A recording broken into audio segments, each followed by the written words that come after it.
시간의 모든 것. 자, 오늘은 한림별곡 해드리겠습니다. 경기체가라고 돼 있죠, 여러분? 네, 갈래가 경기체가인데, 이 경기체가는 고려시대 문학 중에서 귀족 문학이에요. 우리가 보통 고려가요, 고려소교, 여요 이러는 거는 평민문학이고요. 요 경기체가는 귀족 문학이다. 오케이. 여기 지금 보면은 한림별곡이라고 돼 있습니다. 한림들은 조선시대로 얘기하면 뭐 선비들이라고 생각하시면 됩니다.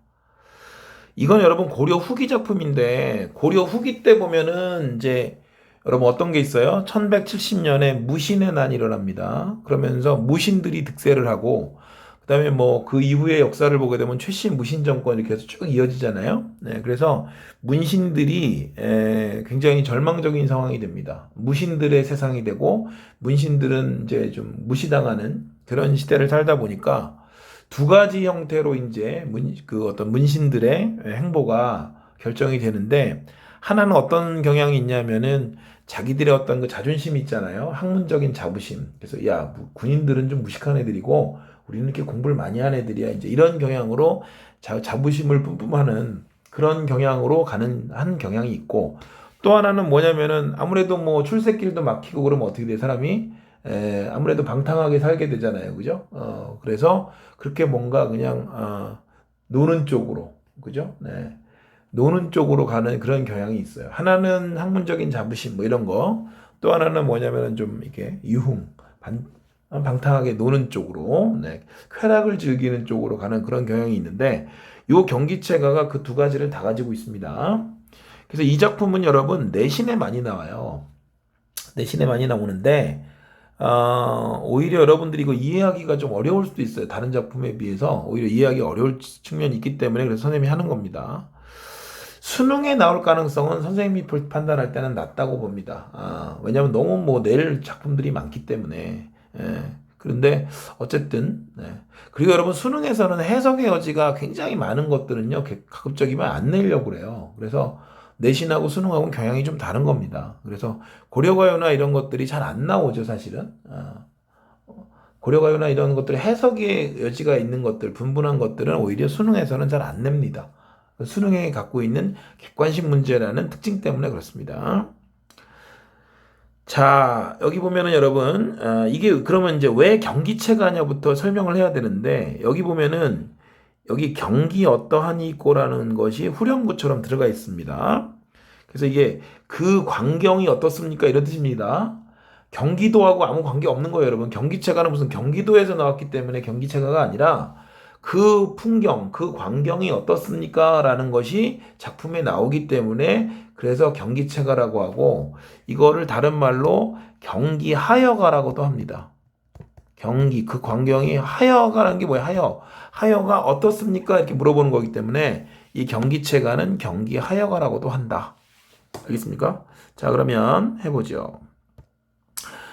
이 1장하고 8장이 있는데 1장은요, 여기 보면은 금의학사라는 분이 나옵니다. 이분이 스승님이에요. 그런데 이분의 제자들이 굉장한 인물들이 나온 거예요. 다들 문장을 잘합니다. 즉, 글을 잘 써요. 그래서 그거에 대해서 이제 자부심 뿜뿜이야. 오케이? 예. 그래서 여기 보면은 뭐 원슌문, 인노시, 공로사륙, 이정원, 진알림, 쌍운주필, 충기대책, 광균경이, 양경시보, 위시장경 어떠하니 있고 이걸 어떻게 알겠니 이게 무슨 말인지 알겠어. 그래서 이거는 유원순의 문장, 어? 원슌문이라는 게, 그 다음에 이일로의 시.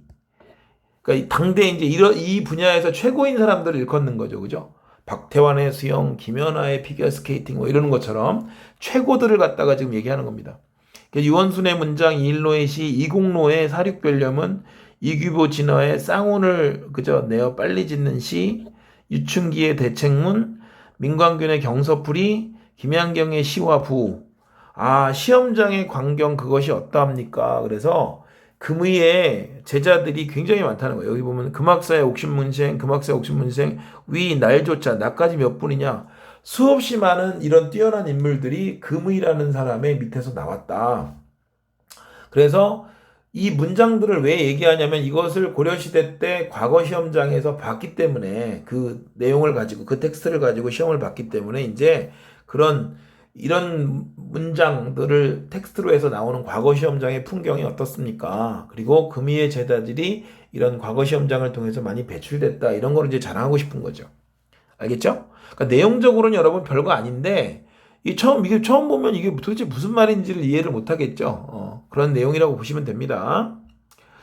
정리합시다. 최초의 경기체가 작품이고요. 우리말보다는 한자어의 사용이 두드러집니다. 그 다음에 각장 전대조도 소대조 이거 필요 없어요. 여러분 몰라도 돼요. 그 다음에 대상을 나열하고 그에 대한 감흥을 드러내고 있고 당시 지배층의 풍류와 향락이 드러나 있습니다. 이건 전체 내용이 그렇다는 거예요. 여기 향락은 없어요, 여러분. 향락은 8장에 나옵니다. 알겠습니까? 네. 흉풍류와 향락은 8장에 나온다. 지금 한데 있는 게 아니다 이거죠. 그 다음에 전체 표현 사문보의 일격이다. 그 다음에 동일한 후렴구, 그 다음에 글자 수의 반복, 규칙적 반복. 음수율은 시험에 잘 안 나온다고 했습니다. 그 다음에 반복 있고 영탄 있고 서리가 있습니다. 위 날조차 몇 분이 있고 몇 분입니까? 그랬으니까 자랑하려고 한 거죠. 그래서 서리법이 있다. 그래서 1번 1은 과거 시험장의 광경을 묘사하고 있고요. 그 다음에 금이를 포함해서 총 9명의 인물 언급. 내신 시험에 가끔 나오기 때문에 그냥 그죠? 네. 선생님이 해놓은 겁니다. 여기에 총 몇 사람이 거론되고 있냐? 그러면 9명이다. 이렇게 시작하시면 돼요. 그냥 외워놓으세요. 그 다음에 경기 어떠하니 있고는 후렴구로 광경이 어떠합니까? 라는 뜻입니다. 그래서 이것은 경기체가라는 갈래명이 유래했다. 경기 어떠하니 있고에서. 자, 그 다음에 과거 시험장의 광경을 통해 무신정권 하에서 정계에서 밀려난 문신들의 자부심을 드러낸다. 그 다음에 사운보 3, 4조. 그 다음에 반복, 영탄, 서리. 됐죠? 자, 이제 8장 가겠습니다. 8장은요, 여러분, 그네 타는 이게 추천장이라고 그래가지고, 그네를 타는 장면이 그네 뛰는 장면인데, 이게 이제 여러분 향락과 관계 있는 겁니다. 뭐라고 했는지 볼까요? 당당당 당추자 조염 남기, 그죠? 요거 이제 이게 운율감을 위해서 당당당 이런 거 했겠죠? 당당당 당추자 조염나무에 쥐염나무에 홍실로 홍글이 메어있다. 이 글이가 그네입니다. 그네. 알겠습니까? 그네. 붉은 그네를 맵니다. 뭔가 좀 느낌이 에로틱하죠? 혁옷이라 미롯이라 정소녀나 당기여라 미려라 정소녀나 그랬어요. 위 내 가는데 남갈 두려. 내 가는데 남갈까 두렵다 이거죠. 그죠? 네. 이게 여러분 약간 이런 게 있는데 이 선생님이 청소년들한테 이런 얘기를 하는 것이 좀 주저스럽긴 한데 예전에 여러분 플라톤 시대부터 그런 게 있었습니다. 그러니까 이게 뭐 여자도 마찬가지고 남자도 마찬가지고 이 소년들을 데리고 노는 것을 굉장히 그런 장면들이 많이 나와요. 그 플라톤 시대에도 사실은 여러분 플라토닉 러브라고 하는 게 뭐 어떤 측면이 있냐면 이 굉장히 공부를 많이 한 학식이 있는 철학자하고 소년 사이의 사랑을 플라토닉 러브라고도 했습니다. 그 시대에는요, 그 일종의 동성애인데 그런 것들이 많았어요. 그 시대에는. 그래서 스승은 그 소년한테 정신적인 어떤 유산, 지혜를 갖다가 이제 이렇게 좀 가르쳐주고 소년은 어떤 철학자들한테 육체적인 봉사를 하는 그런 관계들이 여러분들이 보면 좀 뭐 요즘 말로 토 나온다 이럴 수도 있는데 약간 그런 관계들이 있었다는 거예요. 이게 좀 어두운 부분이긴 한데 밝은 부분은 아니죠. 근데 여기서도 약간 그런 뉘앙스가 있는 거죠. 왜 하필이면 정소년이 누군데 정소년하고 노냐 이거야. 그럼 귀족들이 소년들을 데리고 논 거예요. 이쁘장하고 좋으니까 그죠? 네, 그런 겁니다.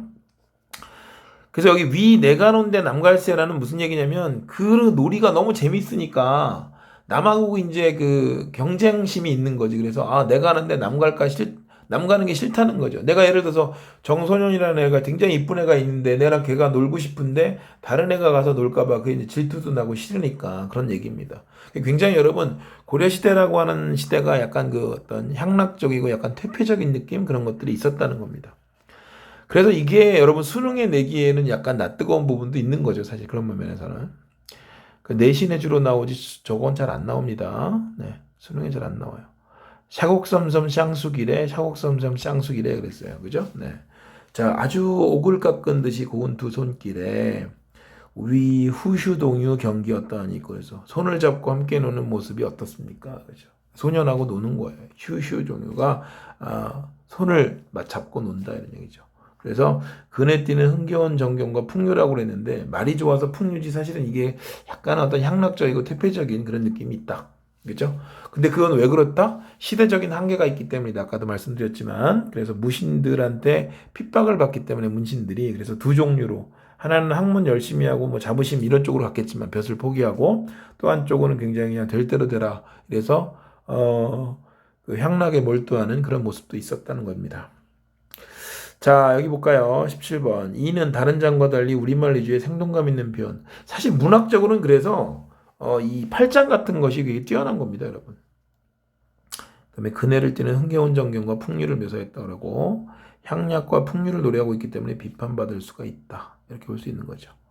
자, 그다음에 당당당은 율격을 고려한 의도적 표현으로 운율 명성하고 있고요. 사운보 344, 334. 그다음에 반복 영탄설이다. 됐지요? 네. 그래서 여기 있는 것들도 여러분들이 또 읽어주시면 되겠습니다. 선생님이 올려놓을 테니까 읽고 경기체가하고 고려가의 차이점 이런 것들도 여러분 공부하시면 됩니다. 여기 분연체는 연이 나눠진다는 뜻입니다. 됐죠, 여러분? 자, 하나씩 알아가면서 여러분들은 고전시가에서 그죠? 네, 충분히 달인이 될 수 있습니다. 자신감을 가질 수 있습니다. 자, 여러분 수고했습니다.